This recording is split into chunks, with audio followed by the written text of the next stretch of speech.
abone ye ka wasem ne eti Kavitela jai dia wo so pese wuji fame ne na ayi jo mama ba power na so wunya bibi enye no ti ne yete Ghana enye no ti ne yan no youth no ye tie wo kanokure le jantoko amodi ashasi kat smart wo so jaju hwe mu no na china na unama wo china na akoje ade wo china kofuo wo china na ado wo china jo mama adai na wo ku huani masesa wo de afro ma kakra beji na okoka gudu ho wo ku huani masia to the sense radio station djuma wo ye emfaso wunya wo nyina ne adani dimpone na obo chese wo ku aso ha no aso ha wo so anu aso ha wo ku huani masero Captain Smart wo ku huani masero Kelvin Taylor wonu ami awudu ogina na nsanya na wunhwehwe anu mu a wo de be kasa ma jo mama nti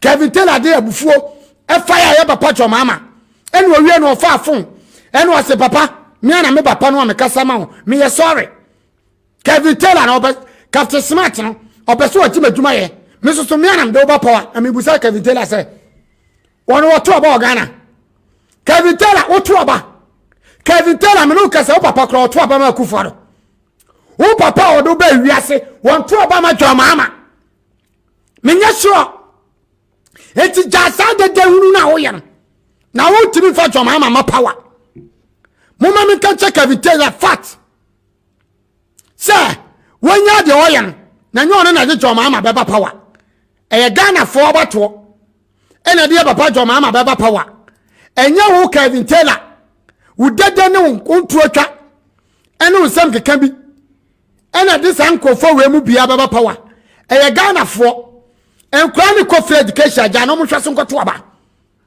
enkra ni nyala wansa ja no mo hweso nkoto aba ye gu obi kronkwa ja no hweso nkoto aba ha teacher ni bi akatua nya ja na na do bewuru obatum na ja mama ba omunya bi kura bi nya mu katua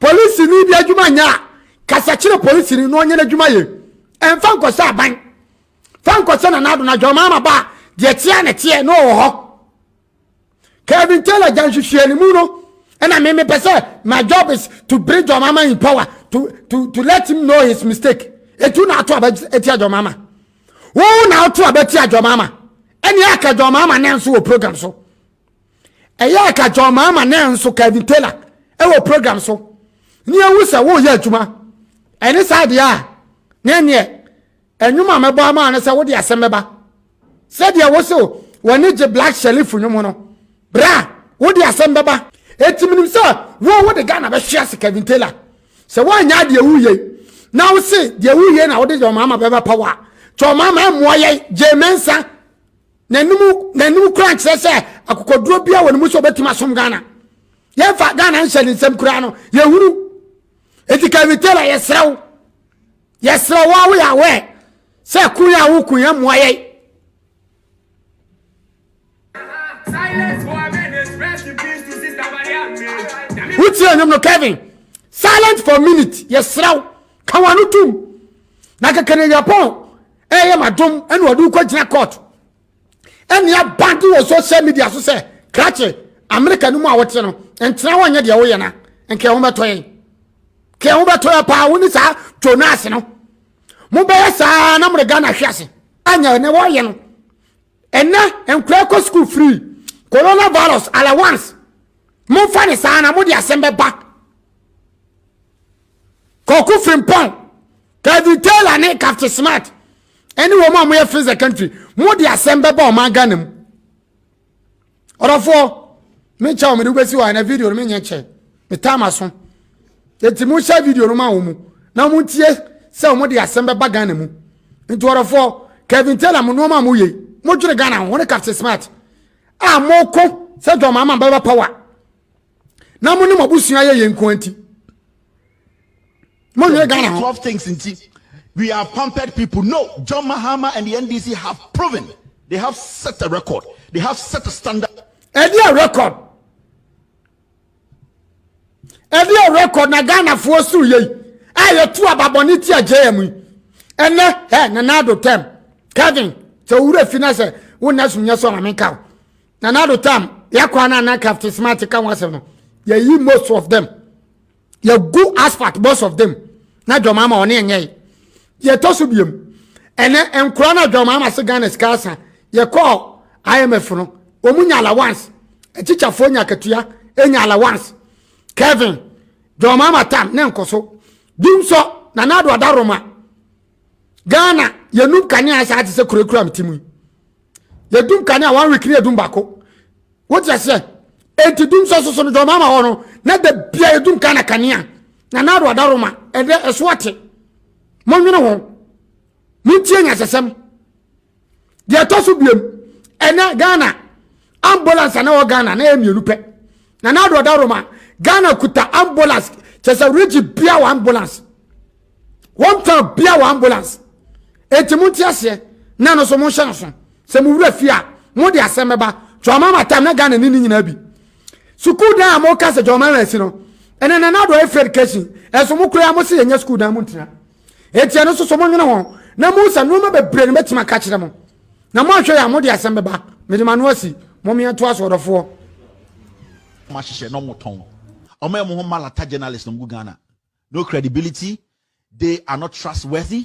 Omojin say, sa 442 formation omo born 2008, 2012, no. That same 442 formation can work. It is not going to work. People like us, me, who me say, gidi gidi TV, so I respect people a lot. But when it comes to the facts, I'll tell you in the face. Captain Smart, I respect him. I've spoken to him on phone before. He's a colleague journalist. But Captain Smart cannot be trusted at this juncture. Captain Smart cannot be trusted because Captain Smart is playing on the minds of the people. Captain Smart is playing on the minds of the people because he thinks that the strategy he used, he can still have that influence to control Ghanaians, to control the youth. He's making you think he thinks about Ghanaians. He's making you think that he thinks about you. Captain Smart does not think about any Ghanaian. He's selfish. He is somebody who is being used by Kufuor to try and get their own person to be elected. I'll ask him one question today. When he comes on TV, he should answer Ghanaians. One simple question. I saw him speak on TV today. Okuta, but you see, one funny thing about what these people are, these so-called people who want Ghana to move forward.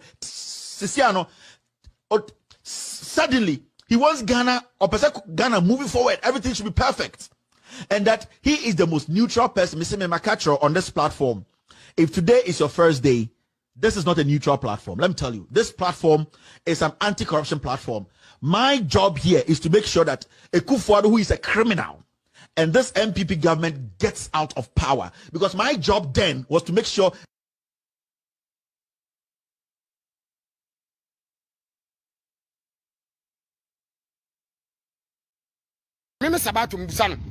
Kelvin tell and Jonas, almost America system here. Cheers, man. Almost America system here, they must come. No munya chimino. Next system na, omo pese eba Ghana no. Omusiamra. Omusia yato this is America. Mo di America no jugar aboa da bia wa America bi sikrom ha. Eye nipa na esie. Enya moa, enya aban na esi. E da bia wa America bia bi okura me wo mu. Hwe dan etitim environment ni so masa. Etimu kacha Jonas say me say sa America no kwa o ekurase ni amenam kwa America ka de meye ne sene ne de. Adwuma kura o mia bi wo Ghana. Wa betina social media na jimi bia adwuma umi adwuma o sori akere Japan na mudi na tem.